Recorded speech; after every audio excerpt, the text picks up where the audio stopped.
Morgan is a weak man, and this is by far the weakest period of Fear the Walking Dead we have ever seen. Welcome back, guys, to Fog Entertainment here to review Season 4, Episode 12 of Fear the Walking Dead. It might be 13, actually, not quite sure. It's 12. 12, yes, I stand not corrected because I was right. It's Episode 12. It's called Weak. And we continue, not weak as in 7 days, weak as in Morgan, you're weak, little, pathetic bitch. And we continue basically the Morgan and Friends show where we left off. Morgan trying to get to Alexandria. He's commandeered a truck.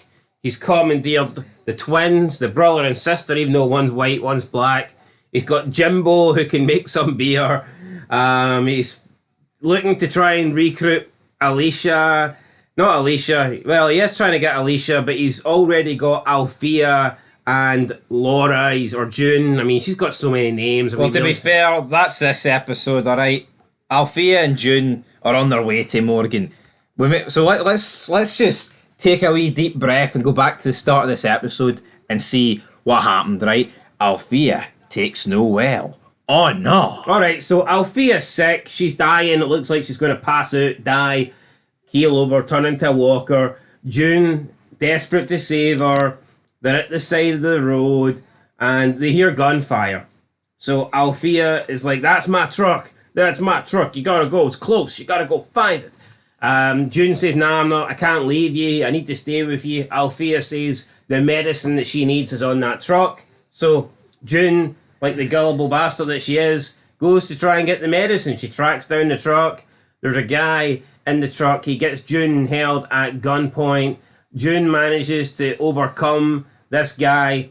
And then later on, she said he was more than capable of handling himself, but I doubt that based on the interaction here. Turns out the guy's name's Quinn. She says, look, you could have came with us. You didn't have to be the guy that pointed the gun at me. You could have been a member of our team. But then she forces him to leave after him wanting a second chance, but not taking the first opportunity that he was given. So yeah, this Quinn guy's not really up to much. I mean, there's quite a few characters by the name of Quinn that aren't up to much across TV shows, but this guy's definitely just a fucking nobody, man. I mean, it's like this guy just gets jumped by June here really easy. And it turns out that there was no medicine and that Althea lied just to get the truck back. I mean, I kind of have a smart plan because it forced June's hand. But again, June's right. She could have killed this guy for no reason, really. But he did hijack my truck. Over a truck. Over my truck. But yeah, Morgan then's like, my new group, wait while I go climb a radio tower. He then like climbs 400 feet in the air. And then he manages to get through to these two. They're 50 miles away. Will they reach him in time? Yes, they will. They arrive just in time. And then they meet the gang. Crippled black guy, meth head white woman, and then Jim. I'm surprised Althea and June didn't do a 180 here after seeing the crew that they've been teamed up with. Morgan did pass the filling of this second half. We don't know her name yet. Or at least I don't think we know her name. No, we don't know her name. Her name might be Martha. Don't quote me on it. I think it's Martha. Well, let's just go with Martha for now. So Martha has, she killed the person that they stole the truck from, or someone at the gas station. The guy that was basically doing the whole take what you need and leave what you don't. She kills him. She then meets Quinn when Quinn is attempting to meet back up with June. So June, I guess, feels bad for sending Quinn away. She tries to get Quinn to come back. Quinn accepts this offer. She tells Quinn we're at milestone 27, but Martha, I guess, has been switching up the signs. She changed 7 to 1. So Quinn was at the wrong sign, and then Martha comes up from behind and kills Quinn with a walker. And then she lets that walker go, and she starts drawing shit over Quinn, saying that he's weak and stuff like that. So Martha is going around just killing people. Earlier, Morgan passed her in the episode when he was trying to get to the top of the watchtower. She was also going through the boxes and doing something with the water. She was filling up the water with something, so I don't quite know if she's like trying to contaminate the water or poisoning the water, but she was filling up the water bottles that were already filled and unopened and then putting them back in the box. So we don't really know what she's doing. Speaking of water, there's a shitload of water preventing Strand and John. Hold on, that's next episode. You're getting them all confused here. That's Blackjack. This is weak. Well, how many have we watched? Just 2. We've one more to review after this. See, this is what happens when you watch a clump of shite in a row. You get them all mixed up. I don't know. You carry on then. No, the episode pretty much ends, right, with Morgan, over the radio, this Martha woman's come through, and then she kills Quinn. Quinn gets killed, and they hear that over the radio. So, again, with Quinn, he's dead, introduced like a bum, gets jumped here by a walker, she lets him go, and then Quinn's her new pet, so to speak. Problem with this is, and everything in this season, just making Morgan the lead and killing off all the other main characters pretty much is fucking retarded. I've never seen a show that's done this, by the way. What serious TV show pretty much wipes out the original cast and then just replaces it? Because that's pretty much what's happened here. There was no Strand. It'd be like Sons of Anarchy, the Nomads come in season 5 and all the main charter guys just die. Yeah, it wouldn't happen. And it shouldn't happen. And then they get Quinn to come in. Yeah. Not this Quinn, the other Quinn, as as the president. Indy and Hills Quinn, anyway. So season 5 ends with Quinn, Pego, Pego, fuck off. Pogo. Greg the Peg. Greg the Peg. Pogo. Bozo. Bozo, the other guy with the scratch, and Frankie Saints. Frankie Diamonds. Aye, fuck off. Right, anyway, I'm going to give this episode a 4. I thought it was a bit better than last week. Are you sure John and fucking one in this? Yes, they're the next episode called Blackjack. Okay. That explains why I thought this might have been episode 13 then. Yeah, I mean, look, it was just kind of average. What I liked about this episode, and it's crazy that this is why I'm probably slightly saying this episode is better.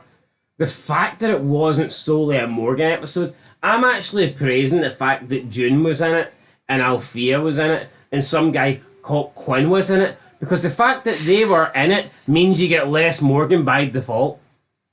Whereas last episode felt like a Morgan-focused episode. This one was like kind of switching back and forth. See this Morgan gimmick though, where he saves people and he doesn't kill anyone, can that really last to season 8 of this show? It has to change. Because you just can't live this way. Another thing, right? Morgan is almost de facto leader, and I don't know if he's going to be crowned the leader or if they're going to accept him as the leader, but right now it's quite clear to see that he seems to be the one that, not even in charge, but he's the one that's like stepping up, right? I want to save everybody, I'm trying to regroup everybody. He's kind of the one putting himself in that leadership role. And the other characters, you can only really be as good as your leader. You can only kind of follow the rules and examples to the extent that your leader does. Yeah, you can act out and you can go rogue and shit like that, but sooner or later, it's going to end in disaster, because you can only be led in the direction that the leader wants to lead you in. Sooner or later, I'm gonna hunt you down. Like in the original Walking Dead, when Rick was going through his kill 'em all phase, I think you'll realise that's when the rest of the group happened to be in a kill them all phase. But when Rick was wanting to be more compassionate and give people a chance, it meant that the other members of the group also kind of followed in line. Yes. So now that Morgan's coming in and he's like, no, we can't kill, does that just neutralise the remaining characters? Because we already seen Luciana this episode, the next episode, go out of her way to help some guy. We've seen Strand be selfish. Is he going to start helping people? In this episode, we've seen that June wanted to help this Quinn guy, and it all seems to revolve around Morgan.